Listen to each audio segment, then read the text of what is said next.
ছোটবেলা থেকে শুনে এসেছি, স্ত্রীকে মাথায় তোলা যাবে না, তাকে রাখতে হবে পায়ের নিচে, তাকে অধিক প্রশ্রয় দেওয়া যাবে না।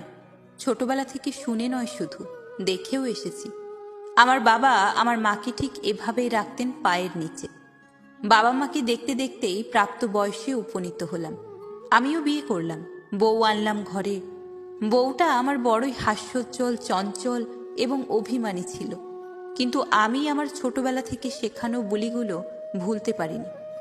বিয়ের প্রথম দিকে বউটা যখন খিলখিলিয়ে হেসে উঠত, আমি তখন শক্ত কণ্ঠে রোধ করেছি তার খিলখিল হাসির প্রতিধ্বনিকে। বলেছি, মেয়ে মানুষের আবার এত হাসাহাসি কিসের? আমার বাড়িতে এভাবে উচ্চস্বরে হাসাহাসি চলবে না, এটা ভদ্র বাড়ি। ধীরে ধীরে বউয়ের হাসি বন্ধ হলো, তবে বন্ধ হলো না অভিমান। আমার থেকে অধিক ভালোবাসা পাওয়ার লোভে সে কারণে অকারণে অভিমান দেখাতো আমার সাথে। হয়তো ভাবতো আমি তাকে ভালোবাসা দিয়ে কিছু আহ্লাদি বাক্য আউড়িয়ে তার অভিমান ভাঙাবো।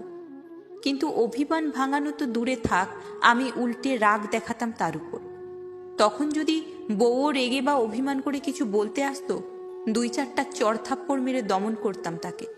শক্ত কণ্ঠে বলে দিতাম, এসব রং ঢং বাবার বাড়িতে যত চালানোর চালিয়েছ, তবে আমার বাড়িতে চলবে না। ঢং বাদ দিয়ে কাজ করো। বউটা আমার ধীরে ধীরে অভিমানও ছেড়ে দিল। আগে যখন সারাদিন পর অফিস থেকে বাড়িতে ফিরতাম, বউটা তার সারাদিনের কাজকর্মের গল্প জুড়ে দিত আমার সাথে। কোথায় কি হয়েছে, কে কি বলেছে, কিংবা সারাদিন সে কি করেছে, কত শত গল্প। তার এত কথা শুনে আমি বিরক্ত অনুভব করতাম ভীষণ। মনে হতো সারাদিন অফিসে এত পরিশ্রম করে বাসায় এসেছি কি এর এত বকবক শুনতে। আমি ধমকে উঠতাম তাকে, কঠিন কণ্ঠে বলতাম, আমার মাথা খেও না তো, মুখ বন্ধ করে সংসার সামলাও। বউটা তার মুখ বন্ধ করে দিল, আর তার গল্পের ঝুড়ি নিয়ে আমার নিকট বসল না সে। কেমন নীরব নির্জীব হয়ে পড়ল, ঠিক আমার মায়ের মতো। এখন আর সহজে তার ওষ্ঠে হাসি দেখা যায় না, অভিমান করতে দেখা যায় না, গল্পও করতে দেখা যায় না। বউটার সেই চঞ্চলতা হারিয়ে গেল যেন। কেমন সারাদিন নীরবভাবে সাংসারিক কাজগুলো সামলে যায় সে। যার হাসিতে একদিন আমার ঘরটা আলোকিত হতো, আজ তার নীরবতায় আমার বাড়িটাও কেমন নির্জীব আকার ধারণ করেছে। আমিও ধীরে ধীরে মিস করতে শুরু করলাম বউয়ের আগের সেই চঞ্চলতা, খিলখিল হাসির ধ্বনি, অভিমান।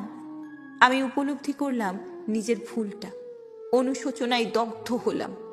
এখন মাঝে মাঝে খুব ইচ্ছে হয় বউটার খিলখিল হাসি আবার দেখতে। ইচ্ছে হয় কেউ আমার সাথে অভিমান করুক, ঝগড়া করুক, আমার জীবনের একঘেয়েমিতাগুলো কাটিয়ে দিক। মাঝে মাঝে খুব ইচ্ছে হয় আমি অফিস থেকে ফিরলে কেউ তার গল্পের ঝুড়ি নিয়ে বসে আমার সারা দিনের ক্লান্তিগুলো মুছে দিক। কিন্তু বউটা যে আমার নীরব হয়ে গেছে। ভিতরে ভিতরে অনুশোচনাতে ভুগতে ভুগতে বউকে কিছুদিন আগে জিজ্ঞেস করেই বসলাম, এখন আর তুমি হাসো না কেন? বউ শক্ত কণ্ঠে জবাব দিল, ভদ্রবাড়ির বউদের হাসতে বারণ।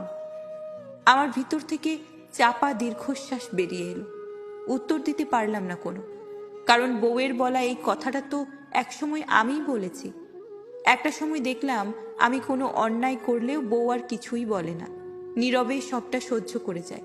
হয়তো অন্যায়টা আমার, তবুও বউয়ের নীরবতায় দগ্ধ হয় আমার হৃদয়। একটা সময় আর সহ্য করতে না পেরে বউকে জিজ্ঞেস করলাম, তুমি আমার সাথে অভিমান করো না কেন? বউ দীর্ঘশ্বাস ফেলে উত্তর দিল, অভিমান আপন মানুষদের সাথে করা যায়। আমার কিঞ্চিত খারাপ লাগলো।